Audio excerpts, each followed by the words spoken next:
This is Ben McIntosh, and you're listening to Pro Lacrosse Talk. Right off the bat, there's Lyle Thompson. Courier, Bogan. Kylie O'Miller showing off those shifty skills. Schreiber driving hard down the alley, and he scores! What a goal from Josh Bird. Caleb Trainer Slips and scores! Are you kidding me? By Dylan Ward. Gets topside, Rambo scores! Welcome to Pro Lacrosse Talk, your go-to podcast for interviews with professional players, coaches, and executives, as well as the latest news and analysis from all three professional lacrosse leagues. Now, here are your hosts, Adam Moore and Hutton Jackson. What's up, Pro Lacrosse fans? Welcome to another edition of Pro Lacrosse Talk. I'm your host, Hutton Jackson, here with my co-host, Adam Moore. We welcome all who are listening, but in particular, those who are watching this video on Spotify. Like I said, last episode, we were rolling out Spotify video episodes going forward. So we appreciate you if you are watching on Spotify. Adam, the NLL is back. What are your thoughts from this opening weekend? Man, I don't think I've caught my breath yet after a wild run there. You know, so many close games all in one weekend. It was a rush, and it was awesome just being able to toggle between all the different games. As much as I would love them to be spread out, right? I think it was amazing to be able to go from the Wings to the Rock to the next game. It was an awesome weekend full of NLL. I'm glad they're back on the floor finally. Yeah, now, while there weren't too many upsets, 5 games were decided by 1 goal and 3 were decided in overtime. So the contest couldn't be tighter in this opening weekend.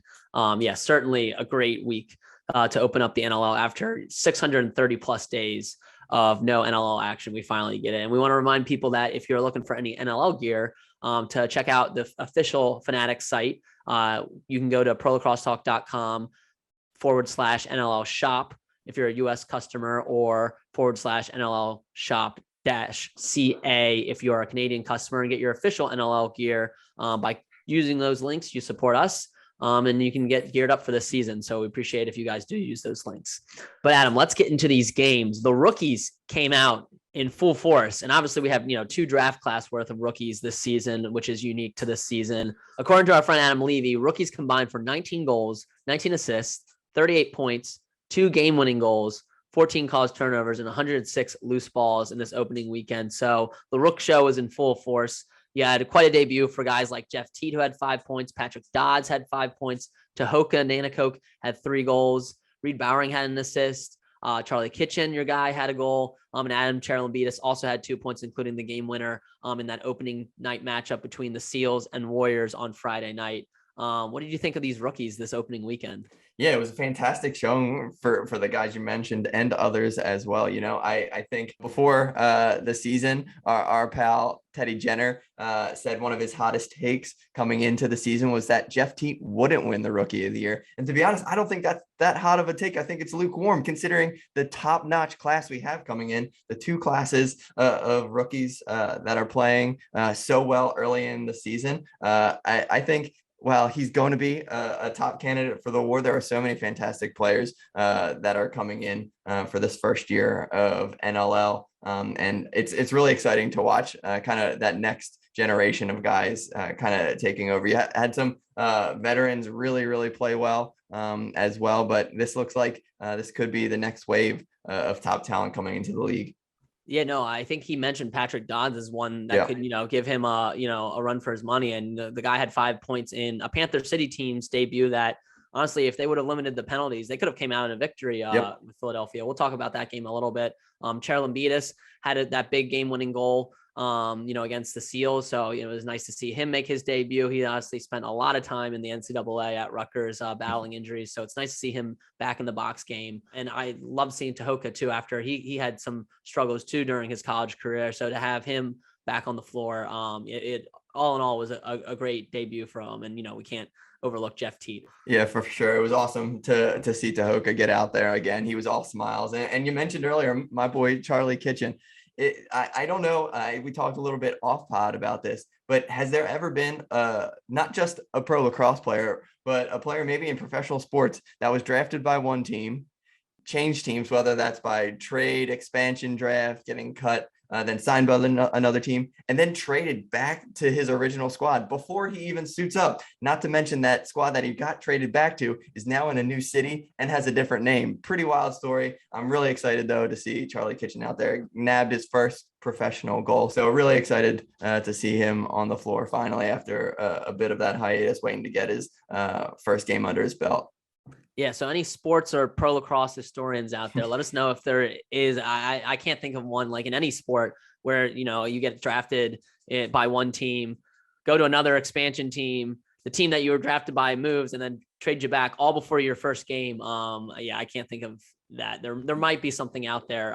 Maybe not in pro lacrosse, but in other pro sports. But yeah, absolutely. And yeah, and clearly the Firewolves wanted him, right? They spent a second round pick on him and then traded a conditional second and third round pick to get him back. So that's a lot of draft stock for him. And obviously he's showing why he had a really solid first game for the Firewolves. No, absolutely. And so we talk a little bit about the rookies. One of the games, though, that actually featured a large veteran presence on both teams was the Thunderbirds and Rush. And that rematch did not disappoint. Obviously, Rush came away with an overtime victory last season. This time around, the Thunderbirds pulled out thanks to Eric Fennell's goal in OT. Cody Jamieson was a last-minute scratch. He's expected to play in their game against Toronto, which I think is going to be a matchup to watch coming up in week 2. But that actually allowed Reese Dutch to come on, and he played really, really well. It's amazing that he sat in free agency for so long, but he was a pivotal part of this Thunderbirds team winning against the Rush at home. They also had the Every Child Matters jerseys on, which they auctioned off after the game, which I thought was great too, to support that cause. To kind of bring awareness to the atrocities committed at residential schools. That's going to be a theme throughout this season too, with all the teams wearing Every Child Matters stickers on the back of their helmets. But what do you think of the Thunderbirds Rush game? Like I said, didn't disappoint in terms of back and forth battle. And the Rush actually, had a substantial lead early on. But what were some of your takeaways from this game?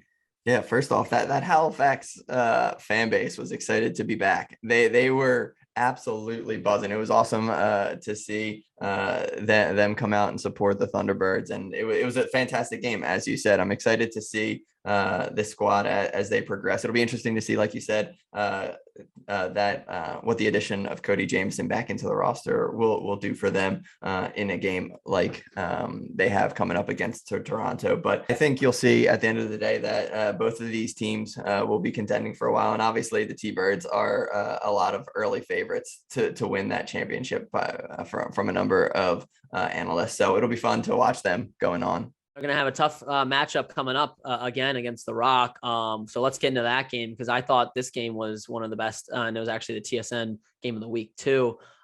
First Ontario Center, first off, was popping. The move to Hamilton did not really have too many negative ramifications. It looks like there was still a very healthy crowd there. And our boy Tom Schreiber had a huge day in that game. Honestly, I think Toronto, of all the teams this weekend, looks like the top team. Not to do a disservice to Halifax, not to do a disservice to any of the other teams, but they just looked phenomenal. If it wasn't for Mitch Desnew match penalty late, that kind of gave the Firewolves some momentum. They were able to score 2 goals on the power play during that 5-minute power play and a third right after. Toronto probably would have come away with a little bit of a closer victory, but they still pull it out because Dangerous Dan Dawson ties it at 9 with 5 minutes left, and then would go on and score the go-ahead game winner as well. And in the process, surpassed Hall of Famer and Toronto Rock legend Colin Doyle on the all-time goal scorers. So he's now sitting at 528. The only 3 guys he's behind, Adam, JT, John Grant Jr., and Gary Gate. So what a company to be in for Dan Dawson. Phenomenal career, and he's not slowing down any bit at all from watching this game. What do you think of the Rock? And, what do you think of the Firewolves either, despite the loss? Yeah, they were absolutely dominant. Nick Rose had a solid game in cage as well. And on the other side of things for Albany, Andrew Q matched Tom Schreiber in goals. He had 4. He's going to be a player I'd like to watch as the season goes on. I think he's one of the best in the league, and he showed it in game 1 of the season right off the bat for the Firewolves. So really strong matchup between these two. As you said, so many games were so close this first weekend, and hopefully that continues as the season progresses.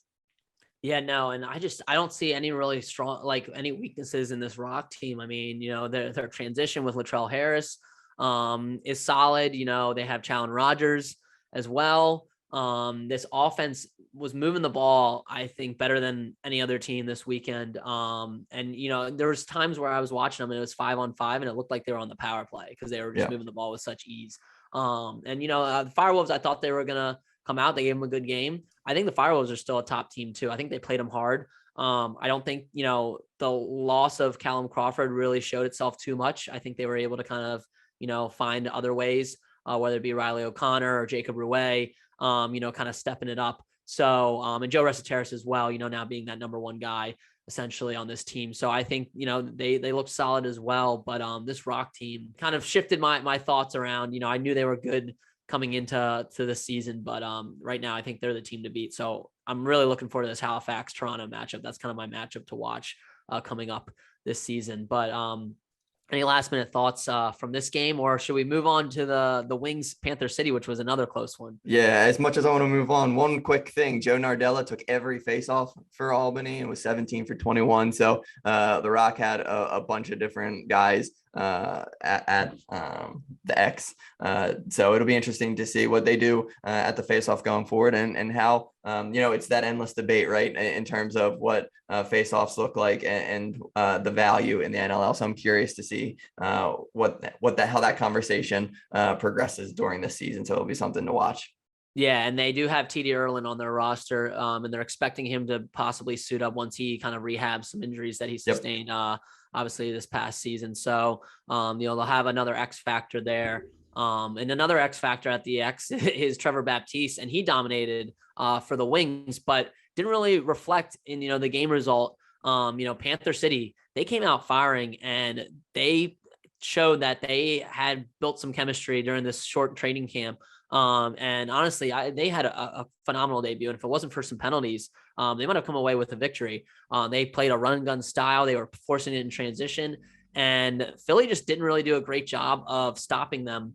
And I thought Philly also came out and really was taking really poor shots. Their shot selection, I thought, was very bad. And if it wasn't for Zach Higgins making some key saves early on, could have been a lot worse. So they enter the half down 7-4, and then end up coming back, taking a late lead. Panther City goes up by 1 again. Unfortunately, they were able to tie it up thanks to a Brett Hickey goal. And then, of course, Matt Rambo wins in an overtime. Who else but Matt Rambo winning in Philly in an overtime thriller. So really, the Panther City almost stole a victory in their first game as a franchise. Unfortunately, it did not go their way, but I thought it was a very great showing. We mentioned earlier Patrick Dodds, 5 points in this game.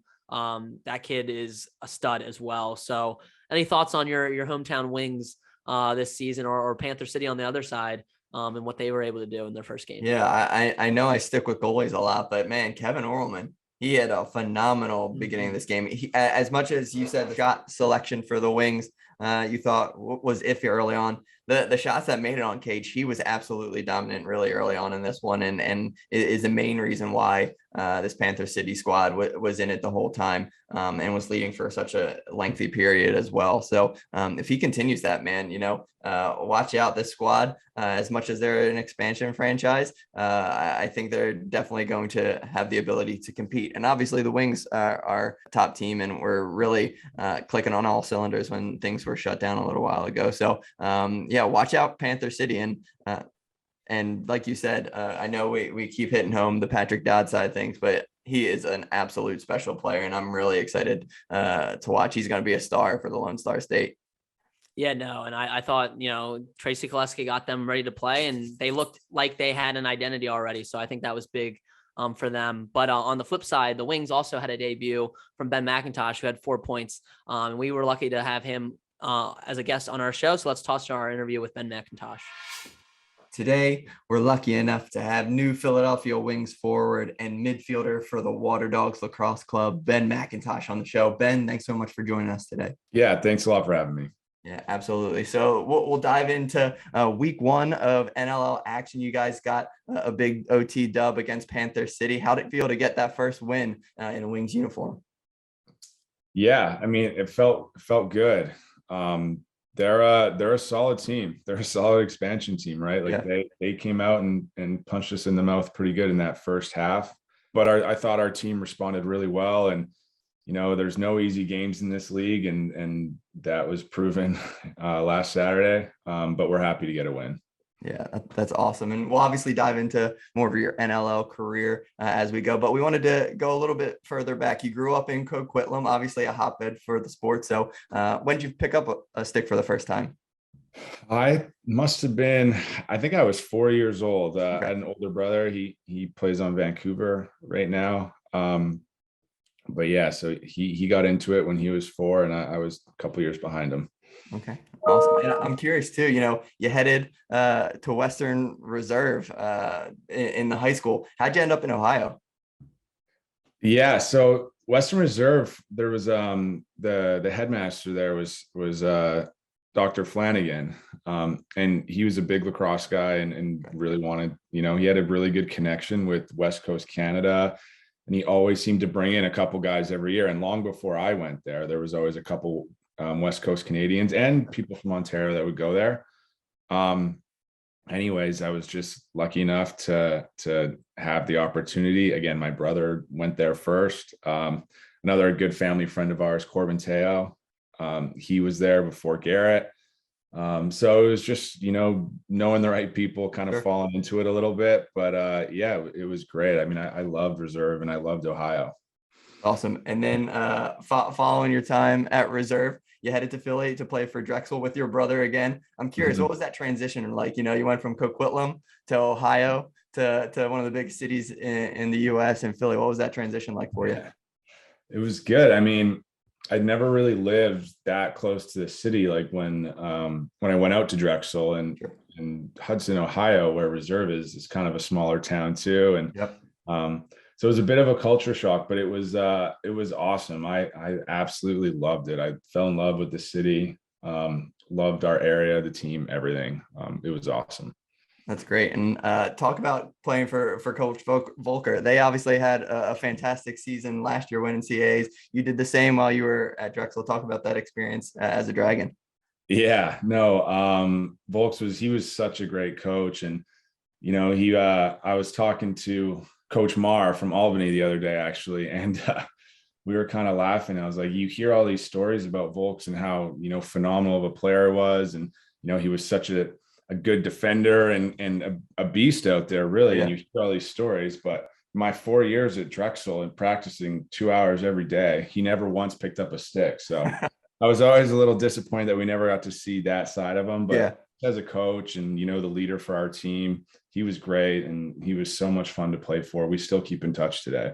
That's great. And let's dive into a little bit of the beginning of your NLL career. Drafted in 2014 by the Edmonton Rush and went on to not only win Rookie of the Year, but a championship during that first season as well. What was that experience like, winning a ship as a rookie? Yeah, I mean, it was I again fell into a pretty fortunate situation there where, Saskatchewan had just come off. I think they were only playing 16 games back then. So I think they had a season where they were 14-2.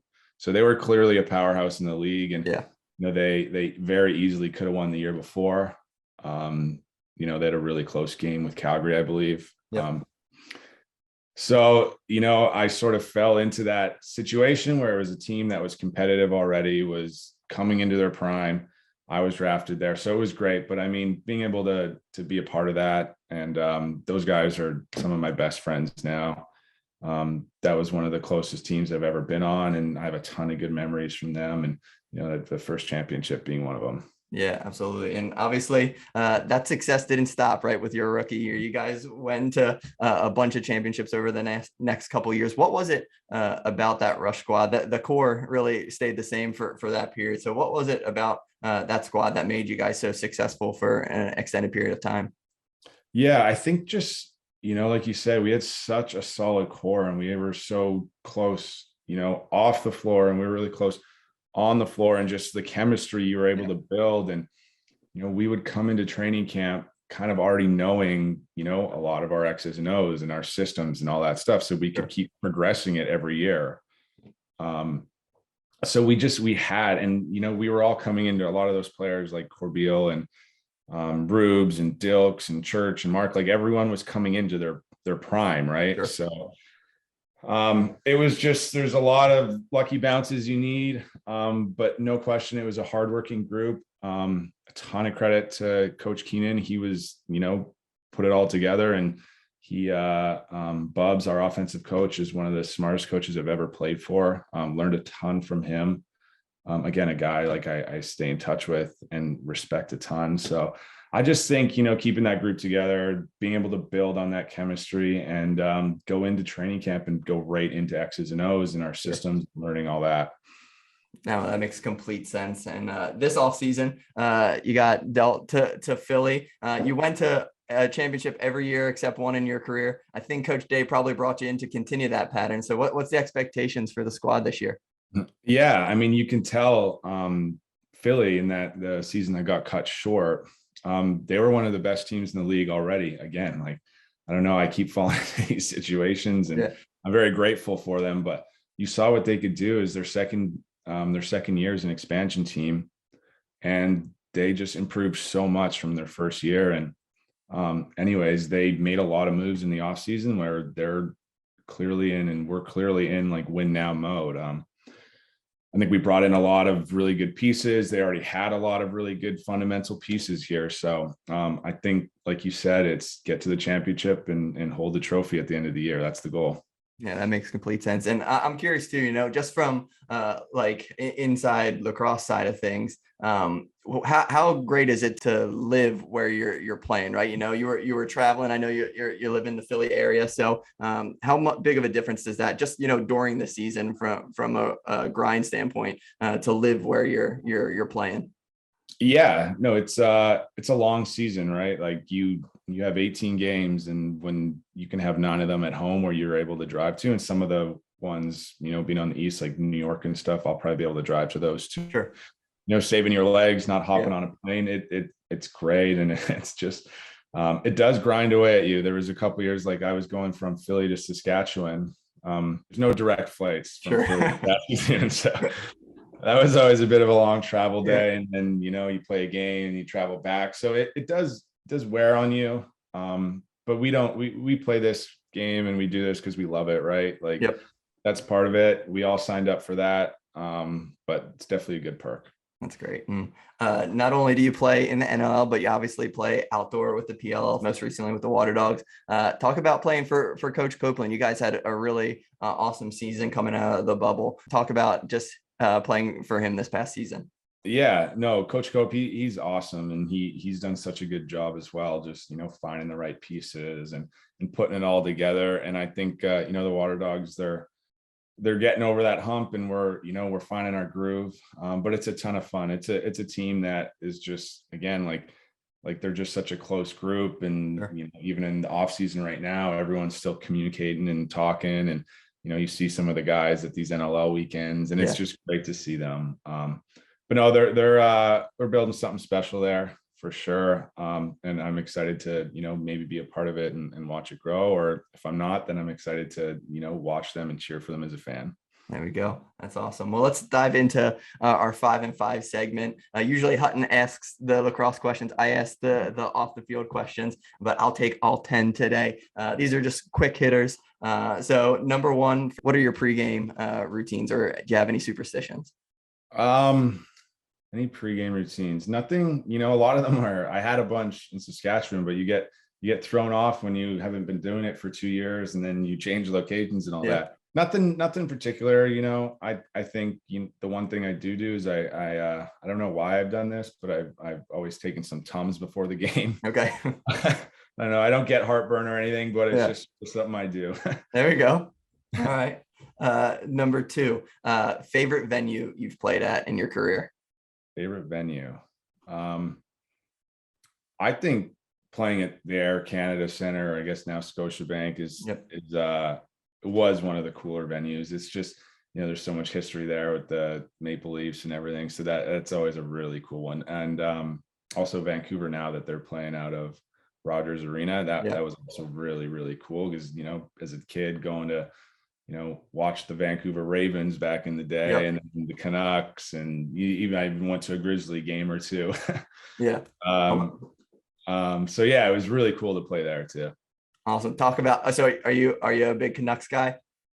Yeah, I'm a fan. It's been tough, but I do like hockey. I cheer for the Canucks. Okay, just curious about they go up against my Flyers coming up, who they're kind of in similar boat, I think, at the moment. Yeah. Coach changes, all that good stuff. So very cool. Number 3. So we always curious what players' stick setups are. So what's yours at the moment? I use the Gate. I use the Torque.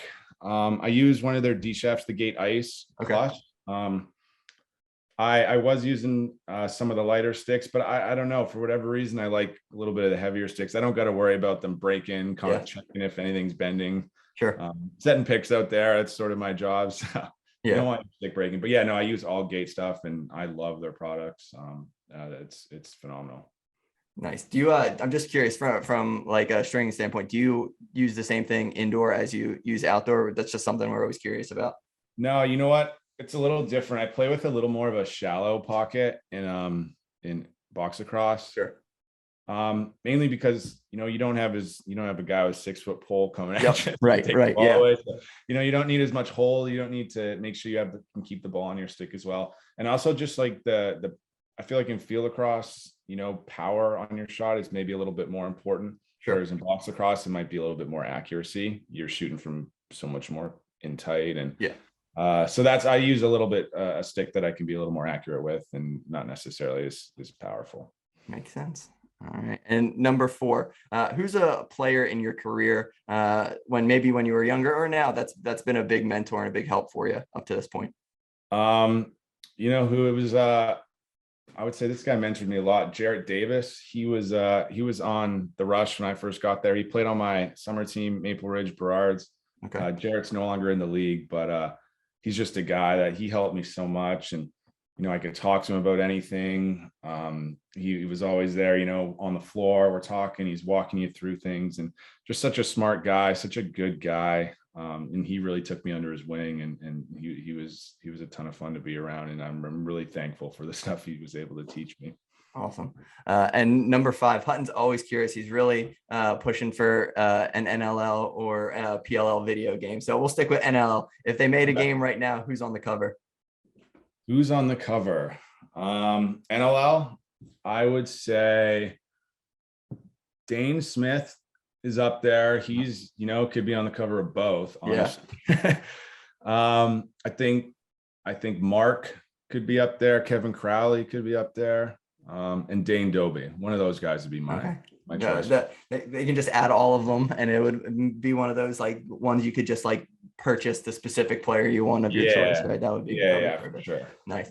And then off the field question. So sticking with the sports side of things, who's an athlete in another sport you're really enjoying watching right now?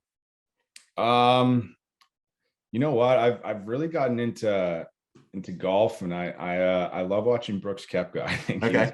I think he's just, he's a competitor, and him and Bryson DeChambeau had their whole the battle. I don't know if it was real or not real, but their banter going back and forth, and then they played together in the Ryder Cup. So I've just enjoyed following him and his career. And he's such a competitor in a sport that is super, like, it's such an individual sport, but you can just see the passion and all that. So it's really cool. I've been following him pretty closely. Nice. Yeah, that's been fun to watch for sure. Number 2, you're obviously on the floor, on the field a lot, but what are some hobbies you like doing when you're not playing? Yeah. Golf is one of them. Last year my wife, she's such a trooper. I went and bought some clubs so that she can come golfing with me. Nice. So yeah, I like to golf. We got 2 dogs. We go for hikes and walk around with them a bunch. And, we'll go into our town here, and in the summer they block off a street and we can go to some restaurants and stuff like that with them. So we like to do stuff with the dogs. Awesome. Well, you mentioned food there. We're always curious, favorite meal. I feel like it changes from like year to year. Right now, I'm in on chicken parm right now, though. Okay. Yeah. All right. I think chicken parm or just steak are like the top 2 answers. Doing this for like 2.5 years, those are pretty much. If you were a betting man, those are my guess is 9 times out of 10. I feel like it's a big pregame meal too for a lot of the guys. Yeah, that makes sense. Number 4, favorite spot to vacation. Favorite spots of vacation. We actually, my parents have a spot up in the Okanagan in BC. So we love going there and spending some time with them. Nice. Good stuff. And number 5, any books, TV shows, podcasts you'd recommend to the listeners? Anything you're binging right now or anything like that? Yeah, you know what? Do you know who Kyle Brandt is? Yeah. He's the Good Morning Football guy. He has a podcast called 10 Questions where he brings in some pretty high profile guests, and he asks them, he runs them through a little gauntlet of like a quiz. Yeah. Anyways, it's really cool because he does the interview, but he also does like a game show kind of thing out of it. Okay. So it's been pretty cool. I've enjoyed watching that. Nice. Yeah, I'm a big supporter of his. He was all in on the Birds when they made that Super Bowl run a couple of years ago. So I'm a big Kyle Brandt fan. Yeah, I remember he had a huge speech, I think, on his morning show. Yeah, it was pretty cool to watch. Yeah, that was awesome. Well, Ben, it was really a pleasure chatting with you. We always end with one final question, and that is, what is some advice you'd give to a young player looking to play professionally one day? Yeah, no, it's a great question. Honestly, the biggest thing for me is just, be playing a lot and play against the highest competition you can. Like if you can, I feel I've always been of the mindset, if you're on a team and you win by 20 goals, you don't learn as much as you're on a team that loses by 20 goals, right? Or if you're, maybe a U12 player and you have an opportunity to play up a game for U14 or something like that, like go do it. Go play against the best competition you can. You can see what it's like at the next level, and you make yourself better doing that. That's awesome. That's great advice for our younger listeners. Well, Ben, again, thanks so much for hopping on with us. We really appreciate it, and best of luck this season with the Wings and then with the Waterdogs as well. I appreciate it. Thanks a lot for having me. Let's move on to our matchup of the week. I mentioned it earlier. I like the Rock at the Thunderbirds, Adam, just because, going in, Thunderbirds were my top team. And now, I think the Rock are right up there with them. So I think it's going to be a great matchup. Hopefully we'll get Cody Jamieson back. And then, obviously the Toronto Rock have been at full strength. And I think this is going to be a defensive heavy battle. So I don't know what the over under is just yet, but given the, the goaltender status of Warren Hill and Nick Rose in these two defenses, I expect it to, maybe be under 20 points. So that's something I'm looking forward to, but that's my matchup of the week. What's your matchup of the week, Adam? I'm going to go with the squad we just talked about. A surprising performance, arguably, but by many. Panther City, man, their first game at Dickies Arena will be at 8:30 on Friday. They take on Vancouver, who not a lot of people picked to win last week, right? So this will be a fun one against a team that's coming off a high of a victory, and another one that's first game was as close as it could get. So I'm really looking forward to these two squads squaring off. First game in Texas for Panther City. So they'll be booming in Dickies Arena. So I'm excited to watch that one. Yeah, no. And Alex Buque, I think, surprised a lot of people in that Vancouver debut. He had a phenomenal game. So yeah, this is going to be a close one for sure. I think we're going to get a nice battle for their first game in the Lone Star State. For my picks, I'm going to go the Rock, Wings, Panther City, Bandits, Rush, Seals, and Riptide this week. Those are the 7 picks that I have going into this weekend. What are your picks, Adam? I'm going Rock, sticking with my Wings, Panther City, Buffalo, Calgary, and Colorado. And then on the Sunday matchup, I'm going, unfortunately, Riptide going 0-2 on the weekend, and I'm taking the Swarm. Yeah, so those are our game picks. Now, we do have betting in the U.S. It's on BetUS, which doesn't have an app, so it's not one of the more mainstream sports books. I'm hoping that betting will come to one of the more mainstream sports books shortly. It sounded, when talking with Pat Gregoire on our PLT preview on Twitter Spaces, that it is coming soon. But it's nice, like, honestly, if Thursday rolls around and we don't have it on a mainstream book, I might sign up for a BetUS account and try to place some wagers, because we went 3-0 on our Pro Lacrosse bets, our staff picks last week. We correctly predicted the Mammoths money line victory, the Firewolves Rock under 21 points, and the Bandits to cover the 1.5 point spread. So definitely follow us at Pro Lacrosse Bets for our picks this week. We might have an article right up to go with that this week as well. But hopefully we'll get some sports betting on some mainstream books, but at the very least, we can wager now in the US. So that's a big win for us. So I wasn't able to get them in time last week, but looking forward to maybe placing some bets this weekend. And some trends from week 1 is the underdogs were actually 6-1 against the spread for cool bets lines. Favorites, though, went 5-2 straight up. So favorites were covering on the money line. They weren't covering the spread. That was kind of something I kind of anticipated, just because these teams were going to be so close that I felt like any team getting points was probably going to, have some value. And then the overs were actually 5-2. So surprisingly, I thought the totals were a little bit low. Most of them were set around 21, 22. So not too surprising that a lot of them went over, but that's something to watch going forward as well. That wraps up our episode. We'll have a PLT preview potentially this coming Thursday as well. I thought that went great. We really appreciate Brendan Glasheen, Austin Owens, Pat Gregoire, and Sam Long joining me. And I know, Adam, you're hopefully looking forward to joining me this upcoming, and it's going to be a rotating basis. So there might be weeks where I'm not on, Adam's on, some other people are on. So definitely tune in on Twitter Spaces for that. And if you do miss Twitter Space, we'll repost on our podcast stream as well. But we appreciate everyone tuning in. Follow us at Pro Lacrosse Talk and at Pro Lacrosse Bets. And any parting thoughts, Adam, before we go? The NLL is back, baby. That's all I have to say. The NLL is finally back. We waited over 630 days. It's finally here. Week 1 was a blast. Week 2 is going to be a blast. We appreciate Ben hopping on and joining us for this episode. And we appreciate you guys always listening to another episode of Pro Lacrosse Talk.